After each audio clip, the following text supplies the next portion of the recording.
Morning everyone, this is Stephen Rosie, PGA Professional, Glenbervie Golf Club, and welcome to the Lockdown Diaries Part 8 we're on now. Continuing our theme of how we can use household items to improve our golf, I'm going to show you today how we can improve our shot putting up to tour standard by using a humble pot of jam.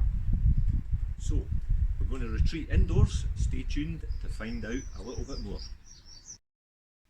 So, how's the humble jam jar going to help us to develop a much better shot putting game? Well, we do know that tour pros are exceptionally good from 3 feet and from 6 feet out from the hole.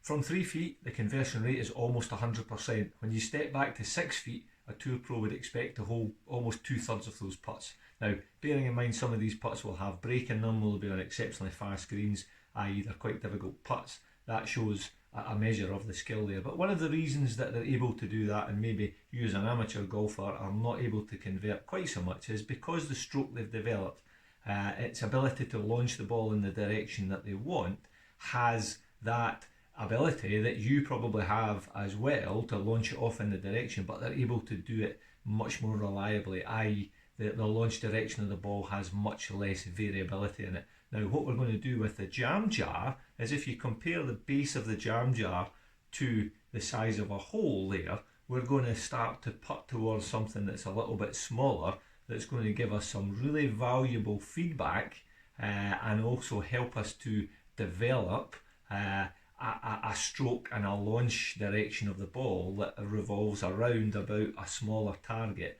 rather than a big target. Sometimes you can hole a putt from 3 feet and you can be quite considerably off from your intended launch direction.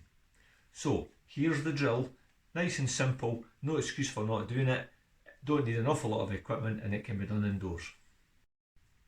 So here we are, pretty straightforward setup for the drill. I've used my laser here to help a little bit here. The jam jar simulates the hole. I've got a pound coin at 3 feet and then I've come back a little bit and I've got a further pound coin at 6 feet as well. What we're going to do is we're going to first hit 10 putts to the from the first one, and then we can hit a further 10 putts from the back at the second one here as well. If we remember these stats, what we're looking for is probably almost 10 out of 10 from position 1, the 3 foot one. If we come back to the 6 foot one, we're looking to hit probably 7 out of 10. It's slightly above the 66%, but it's a pretty low tariff putt.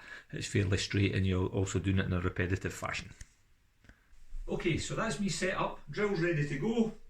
2 putts, 3 feet, 6 feet, just to recap, we're looking for 10 out of 10 for the first one, and the second one we're looking for probably at least 7 out of 10. So I'm going to hit a couple here and we'll start to see how some of this feedback can be useful.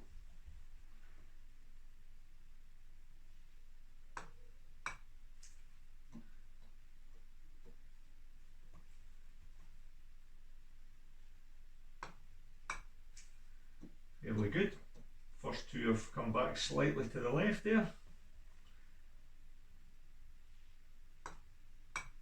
And that was pretty good there. So, not going to hit any more. That shows you though the two elements here we're looking for. One, the consistency, we can hit the smaller target regularly. Number two is it's giving us a little bit of feedback there that perhaps in my case, am I just very slightly to the left of centre. So it's giving me really good accurate feedback as to where that ball has entered the hole. That's going to allow me to tune this. There we are, folks. So today's session, not so much about technical advice, more about using some information to structure your practice. I guess you could think of it as goal setting.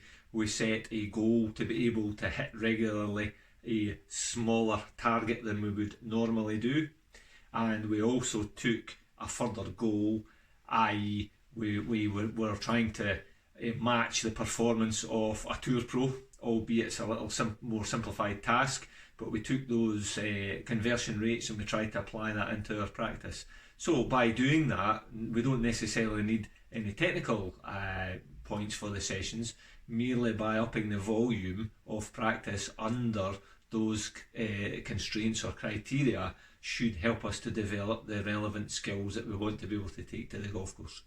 So hopefully everybody's found that informative.